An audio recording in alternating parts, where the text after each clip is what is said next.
Hi friends, welcome to రేమచ్చ YouTube channel. IPL 2025లో కొత్త రూల్స్ అయితే బీసీసీఐ అయితే రిలీజ్ చేయడం జరిగింది. Chennai super king good news అని చెప్పుకోవచ్చు. అదేవిధంగా విదేశీ ప్లేయర్లకైతే భారీ షాక్ తగలనుంది. అదేవిధంగా రిటర్నింగ్ పాలసీ పైన, అదేవిధంగా ఆర్టీఎం కార్డు ఉందా లేదా అనే విషయాల గురించి పూర్తి డీటెయిల్ తెలుసుకునే ముందు మా ఛానల్ సబ్స్క్రైబ్ చేసుకోండి. పక్కన ఉన్న బెల్ ఐకాన్ మాత్రమైతే క్లిక్ చేసి పెట్టుకోండి. ఫర్దర్గా మేము వీడియోలు అప్లోడ్ చేసినప్పుడు మీకు నోటిఫికేషన్ వస్తుంది. ఐపీఎల్ 2025 మెగా ఆక్షన్ గురించి అయితే ఈగర్గా వెయిట్ చేస్తున్నారు ప్రతి ఫ్రాంచైజీలు మాత్రమైతే. అంటే రీసెంట్గానే బీసీసీఐతోనే ఐపీఎల్ గవర్నింగ్ కౌన్సిల్ అయితే సమావేశం అయితే నిర్వహించడం జరిగింది. సమావేశం తర్వాత కొన్ని రూల్స్ మాత్రమైతే బయటికి రావడం జరిగింది. అఫీషియల్గా ఏ రూల్స్ అయితే ఐపీఎల్ 2025లో ఇంప్లిమెంట్ చేసే అవకాశం అయితే క్లియర్ కట్గా ఉన్నట్లయితే ఇప్పటికే బీసీసీఐ వర్గాల నుంచి అయితే తెలుస్తున్న సమాచారం. అయితే కొత్తగా వచ్చిన రూల్స్లో మాత్రమైతే కొన్ని ఫ్రాంచైజీలకు అయితే బిగ్ షాక్ అని చెప్పుకోవచ్చు, కొన్ని ఫ్రాంచైజీలకు మాత్రమైతే గుడ్ న్యూస్ అని చెప్పుకోవచ్చు. ముఖ్యంగా మా చెన్నై సూపర్ కింగ్ మాత్రమైతే గుడ్ న్యూస్ అని చెప్పుకోవచ్చు. మహేంద్ర సింగ్ ధోని వచ్చేసరికి అన్క్యాప్ ప్లేయర్గా అయితే గుర్తించడం జరిగింది. ఇది Chennai super king full advantage అని కూడా చెప్పుకోవచ్చు. అదేవిధంగా సన్ రైజర్స్ హైదరాబాద్ కూడా గుడ్ న్యూస్ అనేది చెప్పుకోవచ్చు. ఎందుకంటే ఎంతమంది ప్లేయర్నైనా రిటర్న్ చేసుకునే అవకాశం అయితే ఇచ్చింది విదేశీ ప్లేయర్లను. ఇది సన్ రైజర్స్కి హైదరాబాద్కి అయితే గుడ్ న్యూస్ అని కూడా చెప్పుకోవచ్చు. అదేవిధంగా ముంబై ఇండియన్స్ కూడా గుడ్ న్యూసే కాబోతుంది. వీటన్నిటి గురించి పూర్తిగా తెలుసుకుందాం. ముఖ్యంగా ఫస్ట్ రూల్స్ ఏంటంటే ఐపీఎల్ 2025లో వచ్చేసరికి ఎంతమంది ప్లేయర్లను రిటర్న్ చేసుకునే అవకాశం ఇచ్చింది బీసీసీఐ మెయిన్గా అంటే 6 ప్లేయర్లను అయితే రిటర్న్ చేసుకునే అవకాశం అయితే ఇచ్చిందని చెప్పుకోవచ్చు.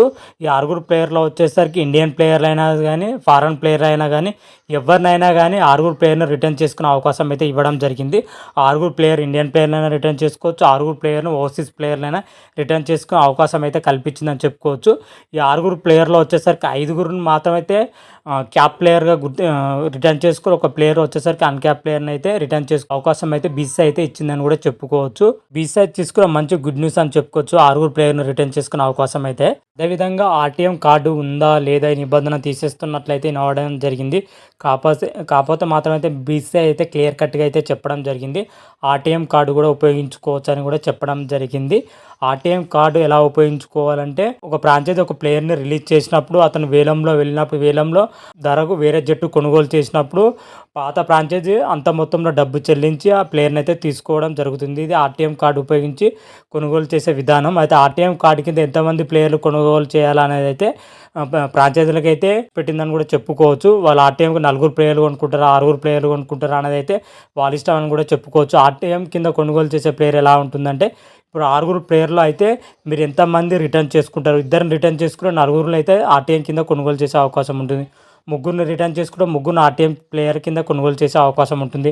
లేదా 5 ప్లేయర్ను రిటర్న్ చేసుకుంటే ఒక ప్లేయర్ను ఆర్టీఎం కింద కొనుగోలు చేసే అవకాశం అయితే ఇచ్చింది. ఓవరాల్గా చూసుకుంటే నువ్వు ఎంతమందిని రిటర్న్ చేసుకుంటారో 6 ప్లేయర్లో మిగిలిన ప్లేయర్ను ఆర్టీఎం కింద కొనుగోలు చేసే అవకాశం అయితే బీసీసీఐ అయితే కల్పించిందని కూడా క్లియర్ కట్ అయితే రూల్ ప్రకారం అయితే మనకు తెలుస్తుంది. 2 రూల్స్ మాత్రమైతే అన్ని ఫ్రాంచైజీలకు అయితే గుడ్ న్యూస్ అని చెప్పుకోవచ్చు. రిటర్నింగ్ పాలసీ పైన, ఆర్టీఎం కింద కొనుగోలు చేసే పైన.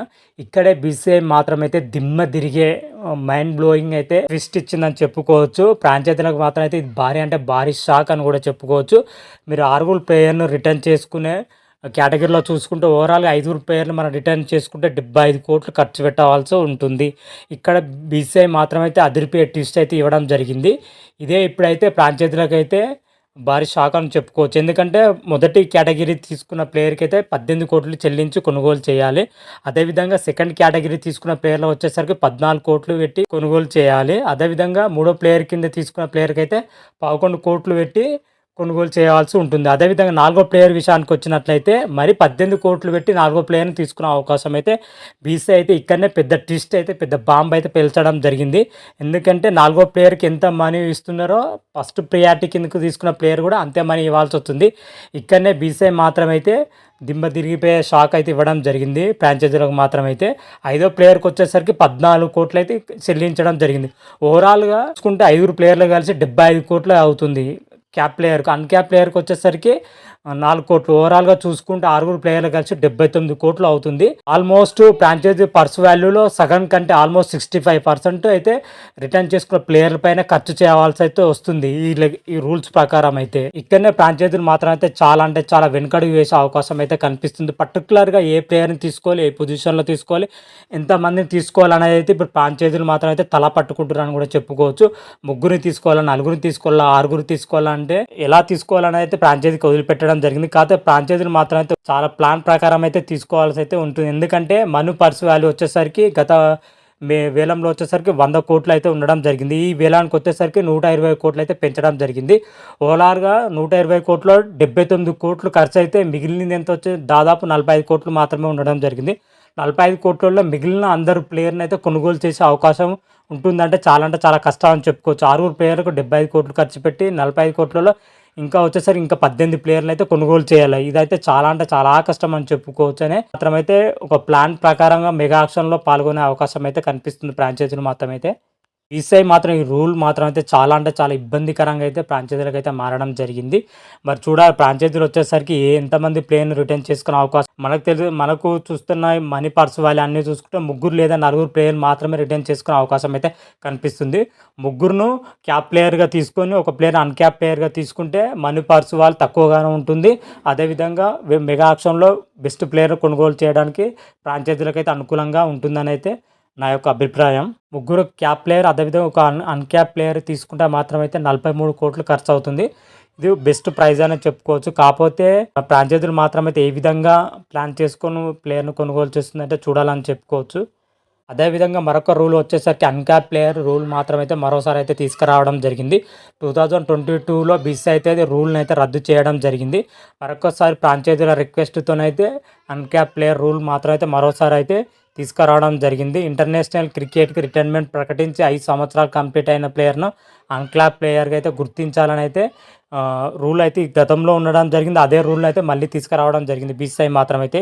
ఈ విషయంలో చెన్నై సూపర్ కింగ్స్‌కి అయితే గుడ్ న్యూస్ అని చెప్పుకోవచ్చు. మహేంద్ర సింగ్ ధోని వచ్చేసరికి కేవలం 4 కోట్లకే కొనుగోలు చేసే అవకాశం అయితే కనిపిస్తుంది. అన్‌క్యాప్ ప్లేయర్ కింద మహేంద్ర సింగ్ ధోనిని అయితే చెన్నై సూపర్ కింగ్ కొనుగోలు చేసే అవకాశం అయితే క్లియర్ కట్‌గా అయితే కనిపిస్తుందని చెప్పుకోవచ్చు. ఐపీఎల్ 2025లో మన మహేంద్ర సింగ్ ధోని మాత్రం అయితే కన్ఫర్మ్ అంటే కన్ఫర్మ్‌గా ఆడుతున్నాడైతే ఈ రూల్ ప్రకారం అయితే చెప్పుకోవచ్చు.